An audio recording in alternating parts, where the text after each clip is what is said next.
Hey hi hello foodies, welcome back to my channel Divya's dream world. నా channel first time visit చేస్తున్న వాళ్ళు please subscribe చేసుకోండి. అలాగే recipes కన్నా మీకు నచ్చినట్లయితే లైక్ చేసి షేర్ చేసి కమెంట్ చేయండి.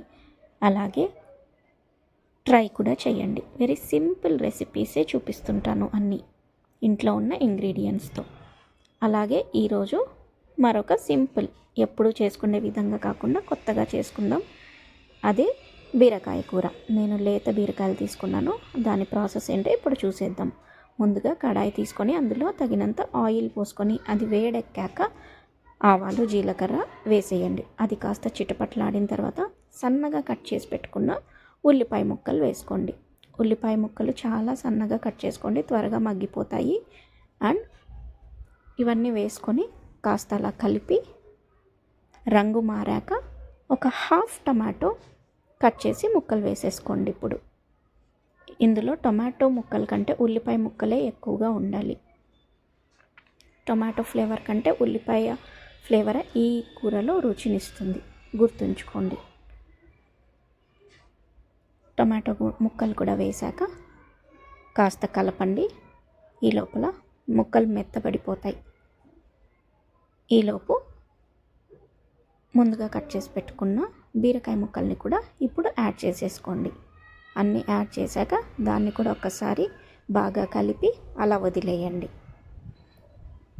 ఒక 2 నిమిషాల లోపల ఆ ముక్కలు మెత్తబడిపోతాయి. అలా కలుపుతూ ఉంటే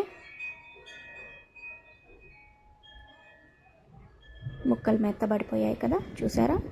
ఈ టైంలో కొంచెం పసుపు, కొంచెం జీలకర్ర పొడి, కొంచెం గరం మసాలా, కొంచెం కారం, రుచికి సరిపడా అది కూడా వేసేసుకొని బాగా కలిపేసుకోండి.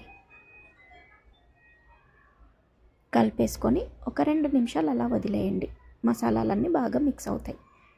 ఇప్పుడు హోమ్ మేడ్ కోకోనట్ పౌడర్, అదే కొబ్బరి పొడి, లేదా రెడీమేడ్ది ఏదైనా దొరికితే అది కూడా తీసుకొని వేసుకోవచ్చు.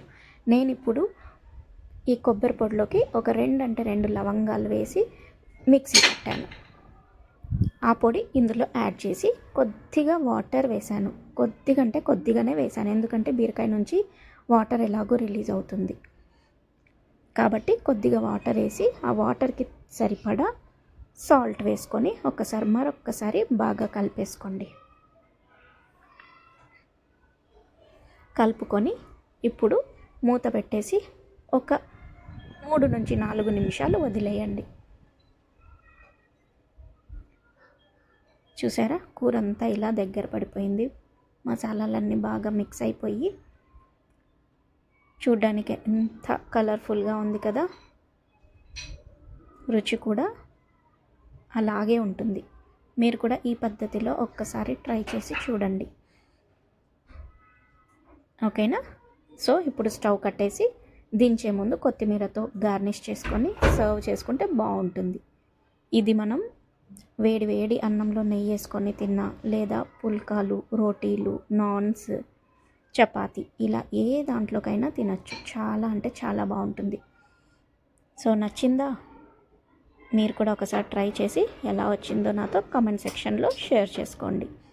అండ్ అలాగే వీడియో కన్నా నచ్చితే లైక్ చేసి షేర్ చేసి కామెంట్ చేయండి. అలాగే ప్లీజ్ సబ్స్క్రైబ్ చేసుకొని ఛానల్ని సపోర్ట్ చేయండి. మరొక కొత్త రెసిపీతో మరి కలుస్తాను. Until then, bye, take care, see you in the next vlog.